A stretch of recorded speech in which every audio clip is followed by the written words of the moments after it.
я буду говорить о тех лекарственных средствах, которые у многих на слуху, потому что они активно рекламируются и отпускаются без рецепта, но почему-то нет никаких по-настоящему значимых исследований, подтверждающих их эффективность, и в развитых странах о них либо не слышали, либо не применяют.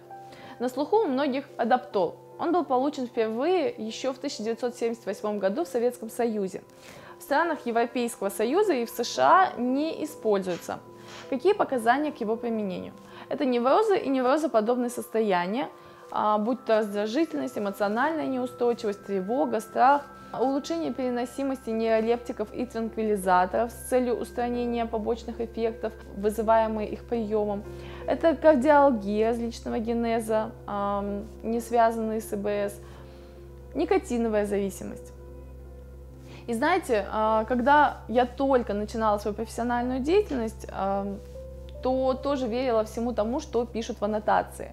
Но с годами и опытом я начала активнее интересоваться мировой практикой в назначении тех или иных лекарственных средств. К сожалению, ни в одном из современных гайдлайнов по лечению этих состояний не упоминается адаптол. В тех исследованиях, которые проводились у нас, количество исследуемых не превышало 60 человек. Этого мало даже для студенческой научной работы, и чего уж тут говорить о рекомендациях, которые должны убедить нас применять этот препарат в медицинской практике. Ни одного рандомизированного контролируемого исследования не значится. Следующий препарат – это афобазол.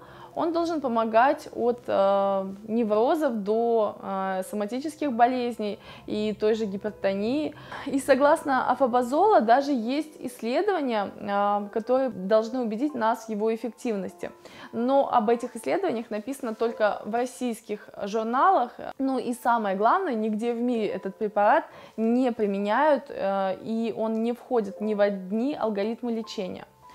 Но вот сейчас, конечно же, мне могут сказать или написать, вот как так, мне же помогло, но тут нужно учесть такие моменты. Этот препарат психиатры редко назначают как монотерапию, обычно назначают вместе с антидепрессантом, а вот антидепрессант обычно точно действует. Если его назначают врачи других специальностей, то часто они назначают только при лечении легких состояний, которые прошли бы и сами, то есть это какие-то ситуационно обусловленные расстройства адаптации. Или пациент может испытывать на себе эффект плацебо. Но мы видим, что адаптол и афобазол активно рекламируются по центральным каналам, но в то же время денег на серьезные исследования производители почему-то не вкладывают. Так как эти препараты отпускаются без рецепта, то можно вам их пить или нет, решать самим. Но по моему практическому опыту, из того, что действительно работает, обычно нужен рецепт, и отличной альтернативой могут быть дневные транквилизаторы.